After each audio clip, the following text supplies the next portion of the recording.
mimi ni Mkatoliki wa ukweli kabisa, nilizaliwa.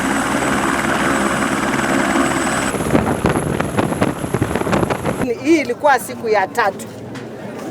Jana tulijaribu vile inawezekana tukuje kuwatoa, ikashindikana. Leo tukaamka na tukaitisha chopa, tukasema watu wetu hawezi kulala hapo tena. Sasa tumeleta ndege helicopter imewatoa, wako hapa.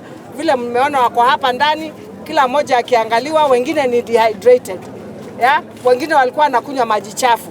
Kwa hivyo tumesema waangaliliwe vizuri, wapatiwe, hata nimeambiwa watakaviwa na antibiotics, nimeambiwa pia watapatiwa ile maji ya kuongezea energy, wawaze kuwa na energy. Kwa hivyo it's not just about rescuing them. Kuwa rescue, kuwalete, waangaliwa wako sawa, wale wagonjwa watibiwe. After that sasa tuwachukue, tuwatafutie mahali wataishi. Kuna mmoja nimeambiwa atakaa karibu na msichana au nimewakombolea nyumba hapa Mbuyuni. Hao wengine ndio tunaongea na ACC, tuone kama hawana mahali ya kukaa, tuwatafutie mahali hata wao wakae for 1 month mpaka maji iende chini, mpaka warudi huko. Tumeokolewa na gavana leo, na tulikuwa tumefungiwa na mvua maji hapo wiki 2, tukazuiliwa, tukawa hatuwezi toka.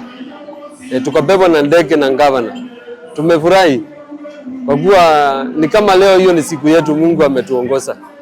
Niko na miezi 3 kwa hiyo mto, na hiyo maji imekuwa mingi mpaka tumehamahama, mpaka manyumba imebomoka, mpaka ng'ombe zingine imebebwa na maji, na hiyo maji ilikuwa hatari.